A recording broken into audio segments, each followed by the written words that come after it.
ఓం నమ శివాయ. శ్రీమాత్రే నమ. ఫ్రెండ్స్, మనం ఈరోజు ఒక అద్భుతమైన తెల్ల జిల్లేడు పువ్వులతో అద్భుతమైన తంత్రాన్ని తెలుసుకుందాం.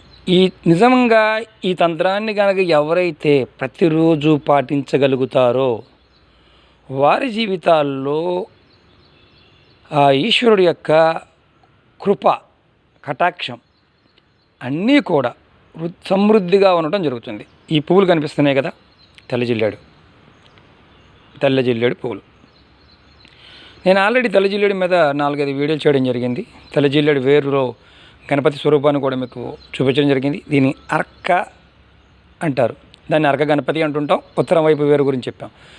కానీ ఈరోజు మనం తెలుసుకోవాల్సిన విషయం ఏంటంటే, ఈ పువ్వులతో ప్రతిరోజు 108 పువ్వులతో శివార్చన కనుక చేయగలిగితే, ఎంతండి 108 తెల్ల జిల్లేడు పువ్వులతో, అంటే పువ్వు ఇలా ఉంటుంది, ఇచ్చుకున్నది మొగ్గ కాదండి, ఇలా ఉన్న పువ్వుతో 108 పువ్వులతో మనం శివార్చన చేయగలిగితే, తెల్ల జిల్లేడుతో మాత్రమేనండి, ప్రతిరోజు కూడా విధి విధానంగా శివార్చన చేసి ఆయనకి నైవేద్యం సమర్పించి ధూప దీప నైవేద్యాలతో ఆయనకి మనం చేయగలిగితే, ఏ సాయంత్రమైనా ఉదయమైనానండి, సంధ్య వేళల్లో చేయగలిగితే, సంధ్యలో అయినా పర్వాలేదు, ఉదయం సూర్యోదయానికి ముందైనా పర్వాలేదు, చేయగలిగితే మీరు లక్ష్మీదేవి ఆ శ్రీమన్నారాయణ యొక్క కృపా కటాక్షాలని స్థిరంగా పొందగలుగుతారు. ఇది ప్రయోగపూర్వకంగా జరిగిన పనండి.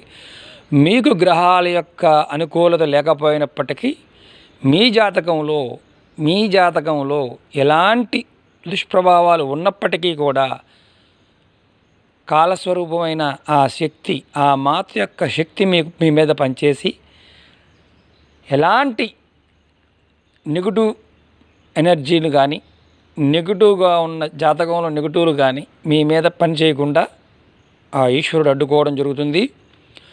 ఈ పువ్వులతో పూజ చేస్తే, తెల్ల జిల్లేడు పువ్వులతో కనుక ప్రతిరోజు కనుక పూజ చేస్తే, బ్రాహ్మీ ముహూర్త కాలంలో కానీ సాయం సంధ్య వేళల్లో కానీ చేయగలిగితే, శివలింగానికి పూజ చేయగలిగితే, మీరు గత జన్మల్లో చేసిన కర్మల యొక్క ఫలితాలని ఆపగలిగి, మీకు కుబేరుడు యొక్క, శ్రీమన్నారాయణుడు, కుబేరుడు, లక్ష్మీదేవి యొక్క కృపాకటాక్షాలు కలిగి శీఘ్రముగా అష్టైశ్వర్యాలని పొందడంలో ఎలాంటి ఈ మాట ఎందుకు చెప్తున్నాను, ఎలాంటి కష్టాలైనా సరే మిమ్మల్ని దరిచేరకుండా ఆ ఈశ్వరుడు మిమ్మల్ని కాపాడుతాడు. ఇది మాత్రం నిజమండి. ఎందుకంటే మనం చాలా రోజుల నుంచి కొన్ని పనులు ఎంతో ప్రయత్నం చేస్తుంటాము, అవ్వదు. భగవంతుడిని ద్వేషిస్తుంటాము, నిందిస్తుంటాము. దానివల్ల మనం ఎలాంటి ఫలితాలు పొందలేము. మన పరిస్థితి ఎలా ఉంటుందంటే, భగవంతుడిని మనం అష్టోత్తరంతో, సతనామావళితో రిక్వెస్ట్ చేస్తుంటాం, స్వామి నువ్వు అంతటి వాడివయ్యా, ఇంతటి వాడివయ్యా అని అంటుంటాం.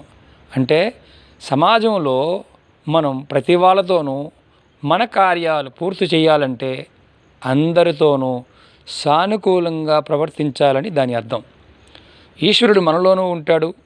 మనలో ఉన్న ఈశ్వరుణ్ణి కూడా మనం తెలుసుకునే ప్రయత్నం చేయాలి. అలాగే ఏదైతే ప్రకృతి ఉందో, మనకు ఋషులు, మన పూర్వీకులైన, మన గోత్రనామానికి సంబంధించిన ఎవరైతే ఋషులు ఉన్నారో, మన పూర్వీకులు ఉన్నారో, వాళ్ళందరూ కూడా మనకి ఈ టెలిఫోన్లు ఎలాగ సిగ్నల్ టవర్స్ ఉంటాయో, ఆ సిగ్నల్ లాంటి వారు, భగవంతుడికి మనకి మధ్యలో ఉండే వారధులు, వాళ్ళందరూ కూడా మనకు అనుకూలంగా మారితే మన కుటుంబాల్లో, మన జీవితాల్లో ఉన్నతమైన, మనం ఏదైతే ఆశిస్తున్నామో, ఇది ఉన్నతం అనుకుంటున్నామో, ఆ ఉన్నతమైన పదవులు కావచ్చు, ధనధాన్య ఆయురారోగ్య అష్టైశ్వర్యాలు కావచ్చు, మనం స్థిరంగా పొందుతామని శాస్త్రం చెప్పడం జరిగింది. ఫ్రెండ్స్, నేను ఇంత బలంగా ఈ వీడియో ఎందుకు చెప్తున్నానంటే, చాలామంది నన్ను అంటూ ఉంటారు, చాలా కష్టాల్లో ఉన్నాం గురువుగారు, ఈ కష్టాల నుంచి మమ్మల్ని ఎలా బయటపడేసుకోవాలి అని అడుగుతూ ఉంటారు. నేను ఒకటే మాట చెప్తానండి, కష్టాలు అని మీరు అనుకుంటే అవి కష్టాలుగా భావించాలి. మన జీవితంలో, నిత్య జీవితంలో కష్టం అనేది అంటూ ఏదీ ఉండదు. ఎందుకంటే మనం స్వార్థంతో ఆలోచించే విధానం వల్ల ఎన్ని కష్టాల్లో భావిస్తాం. మీరు ఆ భగవంతుణ్ణి పట్టుకోవడానికి ప్రయత్నం చేయండి. ఆ భగవంతుణ్ణి ఎలా మనం పొందగలం, ఎలా మనం ఆయన దగ్గరికి చేరుకోగలం అంటే ఏదో మరణించిన తర్వాత చేరుకోవడం కాదండి. ఆయన్ని ఎలా మనం ఒప్పించగలుగుతాము అంటే ఆయనకి ఇష్టమైన పనులు చేయడం వల్ల, ఆయనకి ఇష్టమైన పదార్థాలతోనూ పువ్వులతోనూ ఆ రోజుల్లో మనం ఆయన్ని సేవించడం వల్ల, ఇలాంటి మంచి పనులు చేయడం వల్ల సమాజంలో ఉన్న ఈ మానసిక రుగ్మతలు, అంటే మనం భగవంతుడి గురించి మాట్లాడుతూ ఉంటాం, సనాతన ధర్మం గురించి మాట్లాడుతూ ఉంటాం, హైందవ ధర్మం గురించి మాట్లాడుతూ ఉంటాం, కానీ మనకున్న 18 పురాణాల గురించి కానీ, ఇతిహాసాల గురించి కానీ, వేదాల గురించి కానీ, మంచి విషయాల గురించి కానీ మనం ఎవరం కూడా పట్టించుకోము. మనం ఎంతసేపు కూడా ఈ ఒక రకమైన నెగిటివ్ భావంతో మనం ఆలోచిస్తూ ఉంటాం. అన్నీ తెలుసు అనే భావంతో మనం ఉంటాం. అదే తప్పు. ఎందుకంటే సినిమాల్లోనూ, టీవీ సీరియల్లో రామాయణ మహాభారతాల్లాగా మహాభారత రామాయణాలు లేవండి. మన జీవన విధానం ఎలా ఉండాలి, ఎలా ఉండకూడదు, ఈ కలికాలంలో ఎలా ఉంటే మన జీవితం ఉన్నతమైన స్థానాన్ని ఆక్రమించగలుగుతుంది, ఎలా ప్రవర్తించాలో కూడా రామాయణ మహాభారతాలు మనకు చెప్పడం జరుగుతుంది. ఎందుకంటే అవి స్టోరీలాగా అనిపిస్తాయి. దాంట్లో మనకి కావాల్సిన నీతి చాలా ఉంది. మనం వీలైతే సనాతన ధర్మాన్ని మనం ఆచరించే వ్యక్తులం కాబట్టి ఆ ధర్మాన్ని కాపాడుకునే విషయంలో మనం చాలా వెనకబడి ఉన్నాము. మతం కాదండి మనది ధర్మం. ధర్మం అంటే ఒక వ్యక్తికి కానీ, నేచర్కి కానీ ఎలాంటి అపాయాన్ని తలపెట్టకుండా ఉండే విధానం. మనకు అర్థమయ్యే భాషలో చెప్తున్నానండి నేను. మతం అంటే ఎవరినో ఒకరిని మాత్రమే పూజించాలి, అలాగే అదే దైవంగా మనం భావించాలి మతం అంటే. కానీ ఇక్కడ అలా కాదండి. ధర్మం, మన జీవన విధానమే ధర్మం.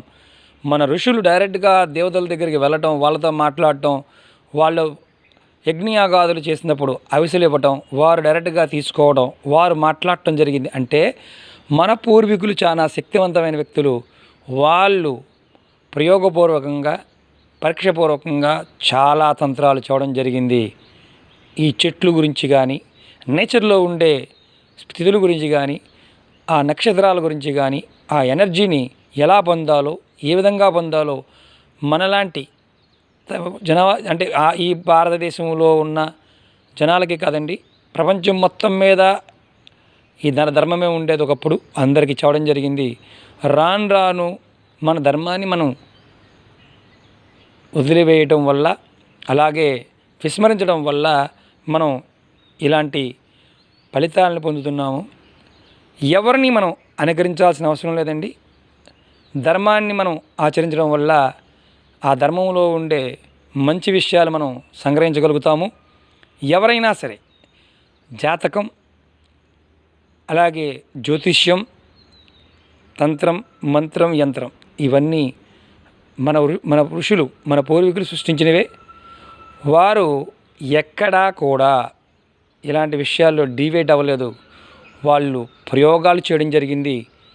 ఆ ప్రయోగాల నుంచి వచ్చిన ఫలితాలను మనకి కొన్ని శాస్త్రంగా, అంటే లిఖితపూర్వకంగాను, కొన్ని వర్బల్గాను, కొన్ని కథల రూపంలో చూడడం జరిగింది.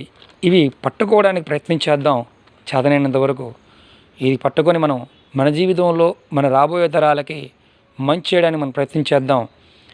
నేను ఇది చెప్తూ మధ్యలో మీకు ఈ ఉపన్యాసాన్ని ఇవ్వడానికి గల కారణం ఏంటంటే, బాధాకరమైన విషయం ఏంటంటే, ప్రతి వాళ్ళు కూడా చాలా వరకు మన స్నేహితులు అడుగుతున్న మాట ఏంటంటే, ధర్మం గురించి, సనాతన ధర్మం యొక్క లక్షణం గురించి ఓకదంపుడు విషయాలు టీవీలో మనం చూస్తూ ఉంటాం. అయ్యా, మీ అందరికీ నేను ఒకటే రిక్వెస్ట్ చేస్తున్నాను, స్నేహితులందరికీ కూడా, మీ పిల్లలకి మీరు ఏదైనా ఇవ్వగలిగామంటే వాళ్ళు రామాయణ, మహాభారత, అలాగే 18 పురాణాలు ఇవి కథలుగా ఉన్నప్పటికీ కూడా ఏ లాంగ్వేజ్లో చదువుతున్నా, ఇంగ్లీష్లో కావచ్చు, హిందీలో కావచ్చు, తెలుగులో కావచ్చు, ఏ లాంగ్వేజ్లో ఉన్నా మీరు వాళ్ళకి గిఫ్ట్గా ఇవి ఇవ్వండి. ఖచ్చితమైన ఫలితాలు అంటే మీ పిల్లల జీవితాల్లో మంచి వెలుగుని మీరు చూడగలుగుతారు. ఇది మాత్రం సత్యం. ఈ పువ్వుల గురించి నేను చెప్తూ ఈ మాట చెప్పడం జరుగుతుంది. ఎందుకంటే ఈ పువ్వుల్లో అంత శక్తివంతమైన శక్తి దాగి ఉంది. సకల కోరికలు మనం నెరవేర్చుకునే అవకాశం ఈ పువ్వుల్లో ఉంది. కాబట్టి ఈ పువ్వులతో శివార్చన చేయండి. శివుడికి పూజిస్తే దేవతందరికీ కూడా ధనాన్ని ఇవ్వగలిగిన ఒకే ఒక్క శక్తి శివశక్తి. ఓం నమః శివాయ. శ్రీమాత్రే నమః. ఫ్రెండ్స్, ఈ పువ్వులతో పూజ చేయడం మర్చిపోకండి. విధి విధానంగా చేయండి. ఇది మీ ఇంట్లో కూడా చెట్టుని పెంచుకోండి. 108 పువ్వులు అంటే కొంచెం ఎక్కువ కావాలండి. ఎక్కడన్నా పెద్ద పెద్ద పెరళ్ళు ఉన్నా పెంచండి. ఈ మొక్కలు పెంచండి. ఇవి గింజలు దొరుకుతాయండి. ఈ దూది ఎగిరిపోతూ ఉంటుంది. ఈ గింజల్ని మీరు సంగ్రహించండి, పెంచండి. ఖచ్చితమైన ఫలితాలని పొందండి. ఇది మాత్రం నిజమండి. ఎందుకంటే దాని మనం డబ్బులు ఖర్చు అయ్యే విషయం కాదు. ఎందుకంటే ఈ కాయలు ఎండి రాలిపోతుంటాయి. నేను వీటికి ఇంకా అంటే పూజని విధానంగా మాత్రమే తీసుకోవడం జరుగుతుంది. గింజలు నేను సంగ్రహించలేదు. ఇక్కడి నుంచి ముందు సంగ్రహిస్తాను. సంగ్రహించినప్పుడు ఖచ్చితంగా నేను అది కూడా మీకు చూపిస్తాను. ఎండిన గింజలని అది కూడా మీకు ఉచితంగా ఎవరికి ఇవ్వడం జరగదండి. డబ్బులకే ఇస్తాను. ఎందుకంటే ఇలాంటివి ఉచితం ఇచ్చిన కొంతమందికి దీని విలువ తెలియదు. మీరు ఖచ్చితంగా సంగ్రహించండి. ఇవి దొరుకుతాయి. కావాల్సిన వారికి ముందు నేను ఇవ్వడం జరుగుతుంది. ఈ వీడియో మీకు నచ్చినట్టయితే లైక్ చేయండి, షేర్ చేయండి, సబ్స్క్రైబ్ చేయండి. నా ఛానల్ సబ్స్క్రైబ్ చేయండి. గంట సింబల్ని క్లిక్ చేయండి. నన్ను మరింతగా ఎంకరేజ్ చేయండి. ఆ ఈశ్వరుణ్ణి మనందరం కూడా ఆరాధిద్దాం. మనందరం కూడా ఆ కృప పొంది అష్టైశ్వర్య ఆయురారోగ్యాలను పొందుదాం. ఖచ్చితమైన ఫలితాలు మాత్రం వస్తాయండి. ఎవ్వరూ కూడా జీవితంలో వర్రీ అవ్వమాకండి. ఎందుకంటే మనం ప్రతి వాళ్ళం కూడా ఈశ్వర సమానులమే. మనలో ఉన్న ఈశ్వరుణ్ణి మనం గ్రహించగలిగితే అందరికీ ఆ శక్తి సామర్థ్యాలు రావడం జరుగుతుంది. మీరెప్పుడూ కూడా మీ జీవితంలో కంపేర్ చేసుకోవడం మానేయండి. ఎందుకంటే మనలో శక్తి ఒకటి దాగి ఉంది. ఆ శక్తిని మనం చూడగలిగితే ఈశ్వరనామంతో ఖచ్చితమైన ఫలితాలు పొందగలుగుతాం. ఓం నమః శివాయ. శ్రీమాత్రే నమః. మీరు ఈ వీడియో నచ్చినట్టయితే 10 మందికి తెలియచేయండి, 10 మందికి షేర్ చేయండి. ఎందుకంటే ఇది 10 మందికి ఉపయోగపడే వీడియోగా నేను భావిస్తున్నాను. ఫ్రెండ్స్, నేను మొబైల్తో చేయడం జరుగుతుందండి. ఎందుకంటే నేను పర్టికులర్గా వేరే కెమెరా ఏమీ లేదు. ఇది ఒక్కొక్కసారి ఏంటంటే కొంచెం బ్లర్గా దూరంగా ఉన్నప్పుడు ఈ స్పీడ్గా కెమెరా మూవ్ చేసినప్పుడు కొన్ని కనిపించడం లేదు.